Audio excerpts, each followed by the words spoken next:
Hey, Well, hello there. I'm Elke, and I'm Jen. and welcome to the Jen and Elke show. Hi.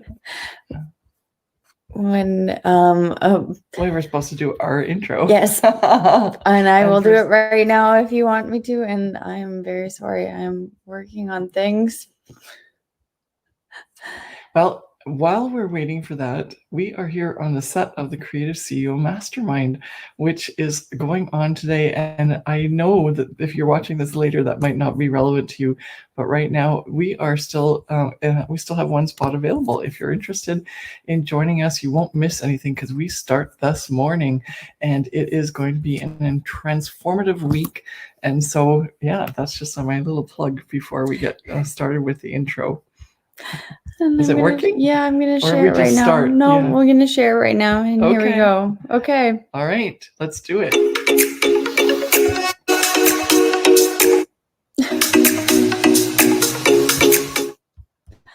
I'm going to do that again. I'm so sorry. Louder, I guess. Well, we are so excited because we have started this show. Oh, There we go.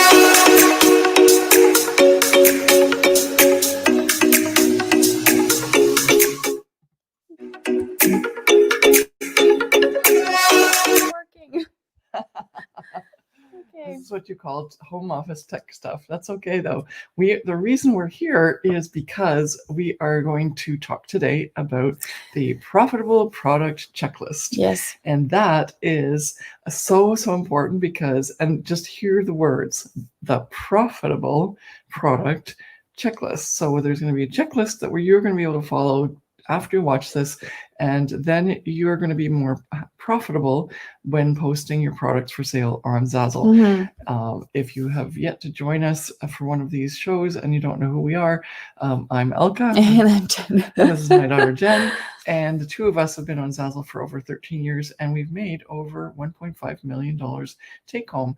That means we've sold $15 million worth of products. So I think we're ready to tell you what our checklist is, and maybe that will help you also get to the total that you want to sell on Zazzle, which that's what we're here to do, is to help you to be successful on Zazzle, and that's measured by the number of sales you have and the number of sales you make. So let's get started.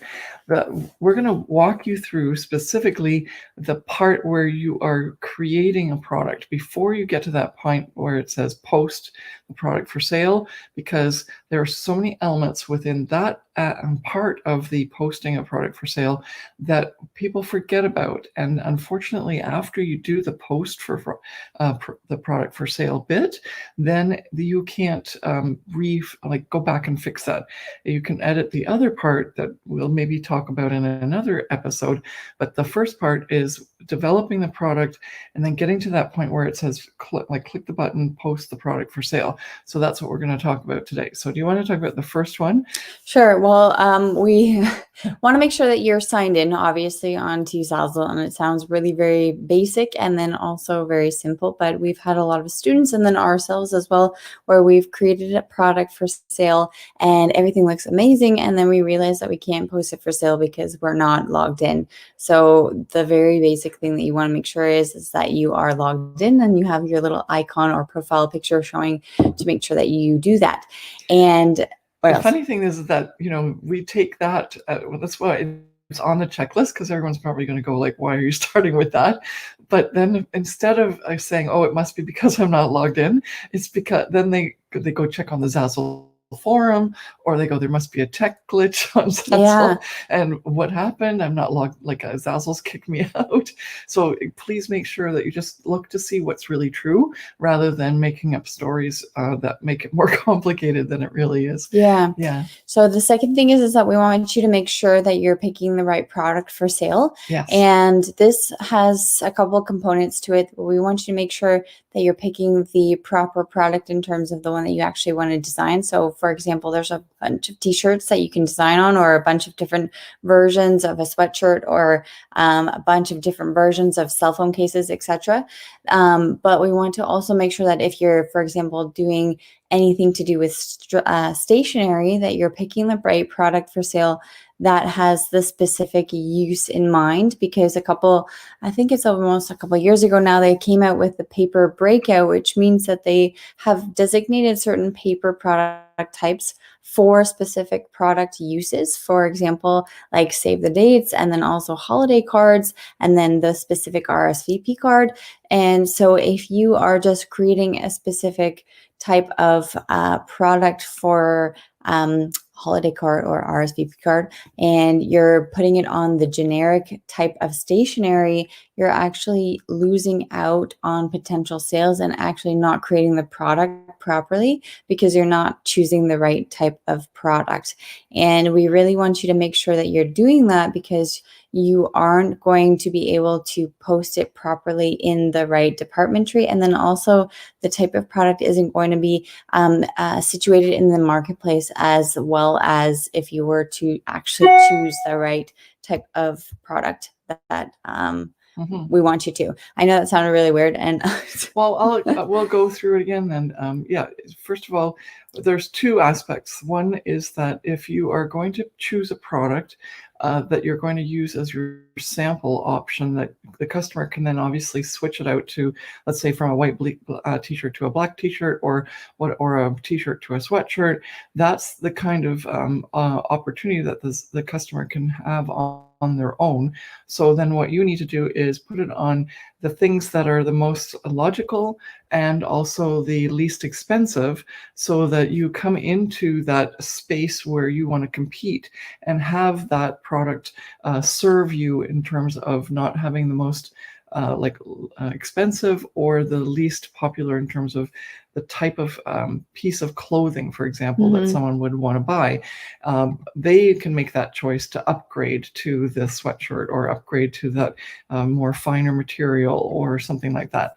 Yeah. But then the second part was what Jen was talking about, with pieces of or different product types that are the same product that's actually put into different department trees based on usage.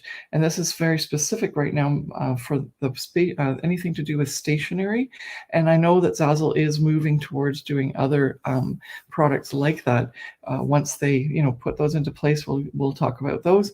But right now, a very good example is the stationery. And so let's say you have a 5x7 flat card, and that 5x7 flat card can be used for all the things that Jen mentioned: a holiday card, save the date, and maybe even an RSVP card, although sometimes that's a smaller size card. But the most important thing is that it's a flat card. And so if even if it's like a thank you or a baby shower, those are all the examples of holiday, like say wedding, graduation, baby shower, you name it, anything that could be on a 5x7 flat card. So that all of a sudden has more depth to it. Before you decide to actually put your design on that item, you need to go deep down into usage. And in the place where you create your own products, so that are all the blank templates, you can actually go down in the tiers on the left-hand side. That's why I'm putting my hand up, because it's on the left-hand side on the screen when you're choosing your products.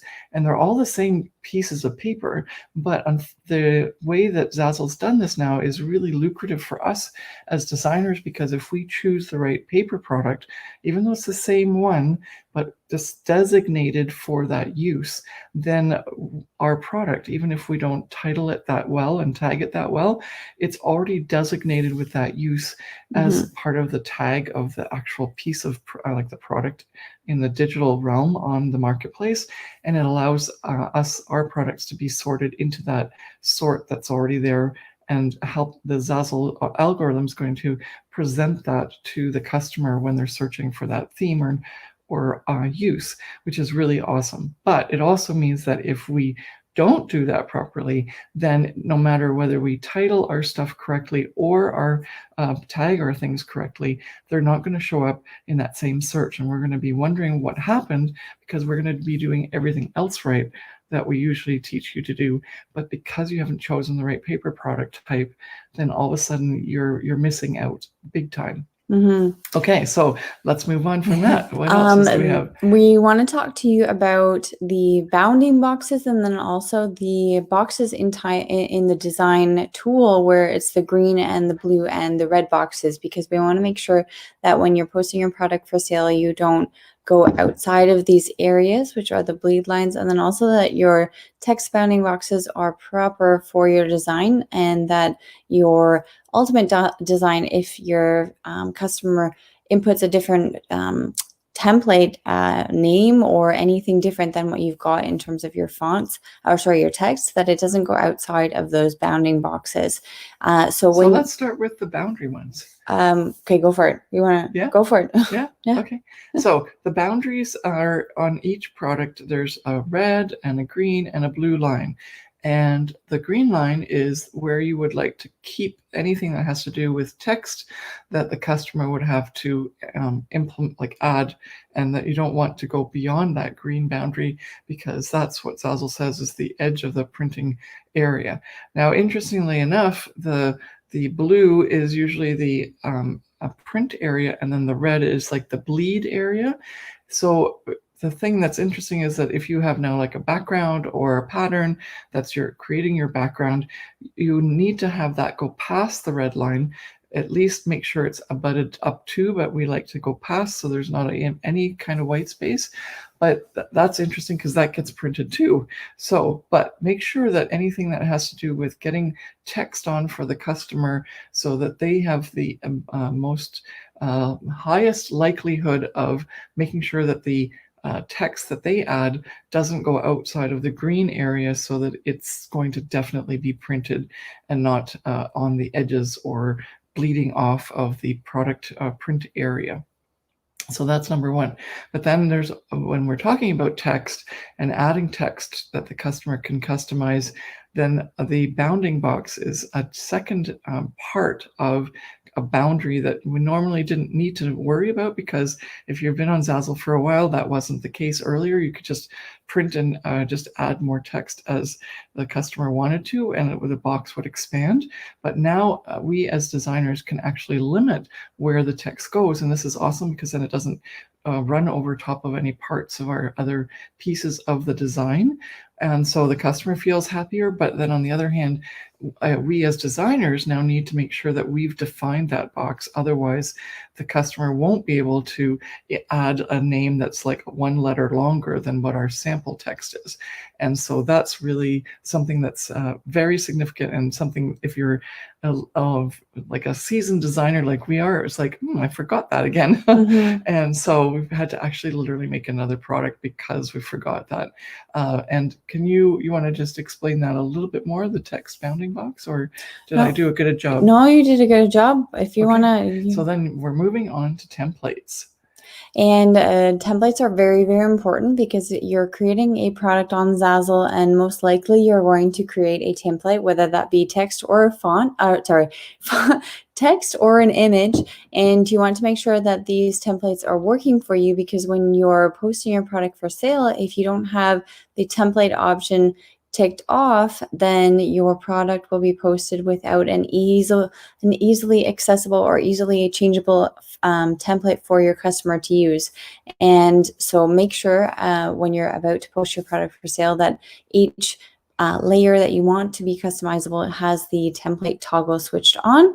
And if you have the template for fonts or text switched on, then that's great. With the image, there's one more step where you want to make sure that after you switch the toggle for the template to be on, that you actually click the fill button, because you have three options, which are fit, fill, and none. And you want to make sure that the fill button is clicked, because when a customer comes in and they choose to change their image for the template, that their image actually fills the entire space that your image has outlined on the product.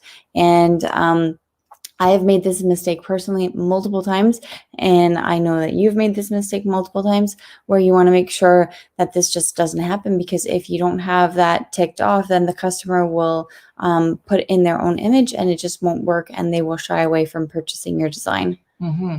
Yeah, they'll add the photo, and if, let's say, for example, you have a horizontal image that you've placed and made look really pretty on the design that you're trying to sell, and then the customer comes in and their photo isn't horizontal vertical, it's horizontal.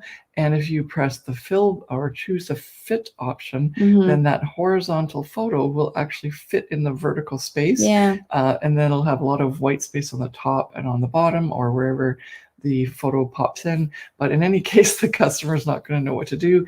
Yes, the customizable or customize further or whatever Zazzle changes it to as an option for the customer to click and get through to the edit menu is there, but many customers don't get that. And what we are always teaching our students in the Profit by Design Academy, which is our signature course, is that you have to make sure that you make it as easy as possible for the customer to get to the finish line, which is adding that to your product to the cart and pressing yes, I want to buy, and putting in the credit card information. Yeah. That's where we want to get the customer, and they need to have a really good buying journey along the way. So some people, because they really love the design, will want to continue to get the help they need in order to make this work. But most will actually just say, well, I'll find something else because this is not working and I don't want to, this doesn't look so great and I'm not paying this much money for that.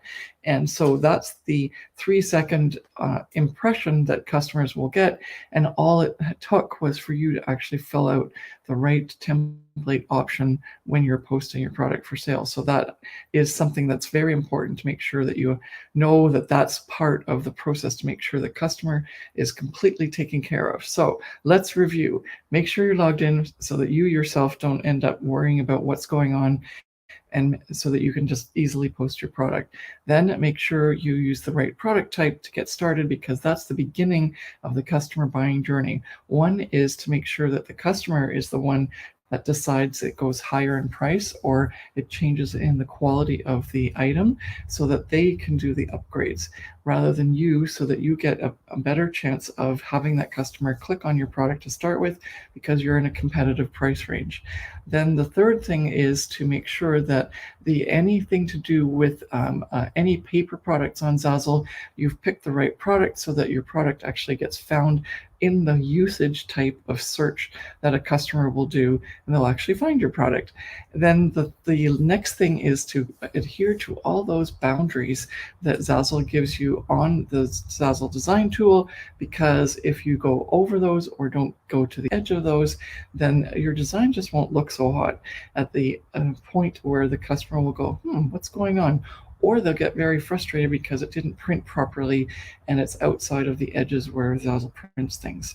Lastly, the most important, which are going to be the keys for making sure the customer has a really great experience, both during buying and also later when they get their product, when they realize that even though it looked terrible on the screen, someone didn't fix it on the back end, and so they get a product printed that they've actually received and they have a horrible experience because we as designers have not placed the templates on the product so that the customer can customize it, or that we haven't set the templates properly, like the photo or image template, and it hasn't actually placed the image as well on the product itself with our design on it that the customer was expecting. So that's it. That's the checklist for making sure that you've got all those things done before you hit that post for sale button. So thank you so much for watching, and we'll see you next time. Bye. Thanks for watching this week's episode of the Jen and Elke Clarke Show. What we believe to be true is that if you build your online Zazzle business using the 3 pillars, receivable, passive, profitable, then you can create a business that gives you your dream life. To learn more about how we can work together, visit elkeclarke.com.